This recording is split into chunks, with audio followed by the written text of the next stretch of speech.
and she was getting airlifted to Calgary. So luckily we got to see her and tell her we were there before they took off. She punctured a lung. She broke 10 ribs, her right shoulder blade, some small fractures on her spine. She broke her pelvis in 6 places, broke her hip socket on her left hip, right femur, compound fracture there, and her left tibial plateau. So my friend Joel and I made a video back in November about my daughter's car accident, and it seems like that video kind of hit home for a lot of people, and there's been thousands of comments wishing her well, hoping she gets better, and a lot of people reaching out for a follow-up to kind of see the amazing leaps and bounds she's made since November. I'm Claire Primrose. I'm 17 years old. September 18th, I was on my way to my grandma's house to go riding horses up in the mountains. And on my way, I unfortunately rolled my car, and I ended up spending months in the hospital.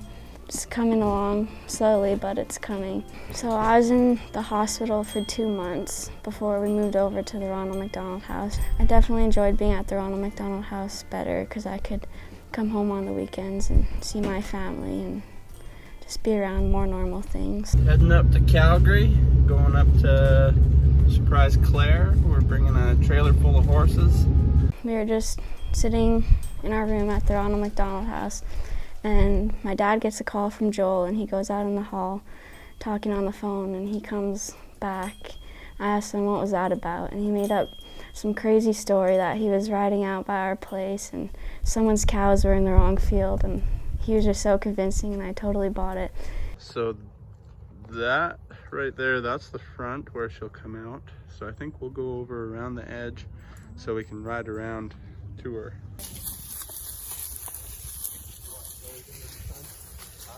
I'll let Joel go in the front. I think we let Shade. Gus, Shade and Gus go in the front. And he told me it was super nice outside and we should go for a walk. So we get ready, go outside. We come outside and walk around the corner. And I was so surprised to see Joel and my brother and a couple friends. They all brought their horses, and they brought my horse up to come see me.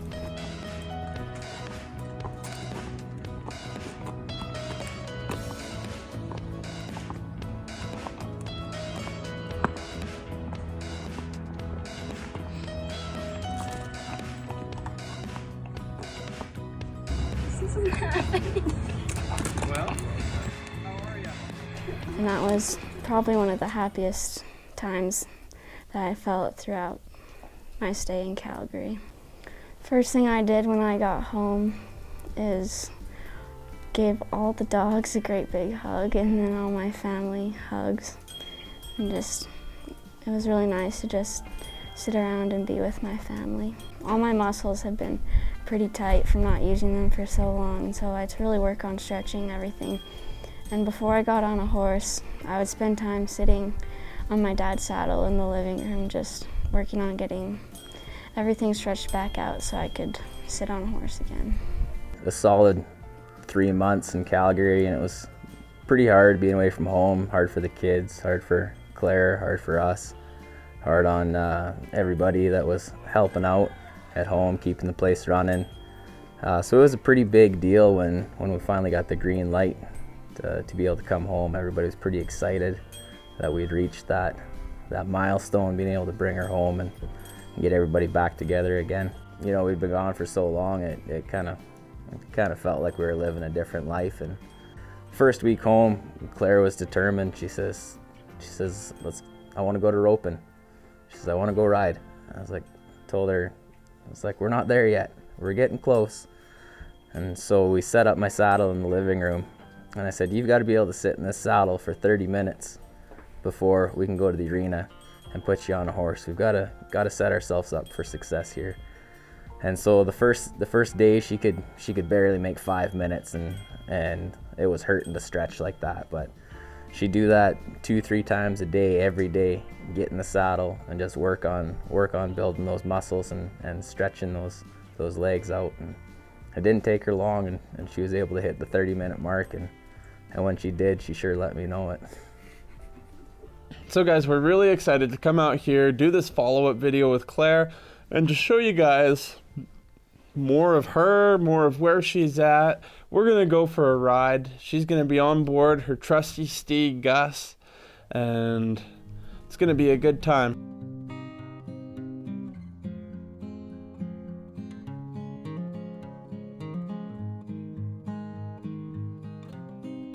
I don't know what the hardest part is. There's a lot of hard parts like that. Yeah. Would you say the pain was worse or the emotions? The emotions are definitely harder. What made things better when it was difficult to get through?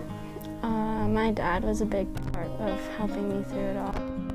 Just always knew what to say and was always there to help me. After riding for a while, it can get a little painful, but riding is something that I couldn't live without, and it's worth every bit of it. I just love horses so much, and it's such a big part of my life that it's not something I'm willing to give up. If I could say one thing to anyone who's experiencing similar things, it'd be not to give up on what you truly love and keep trying, and you'll get there if you put in the effort. Guys, thanks for following along and being part of the update here. You know, Claire still has a long ways to go with her recovery, and all the help we can give is definitely appreciated. The link to her GoFundMe page is going to be in the description. Please go and donate and help her get back to life as we all know it. Thanks, guys. Take care.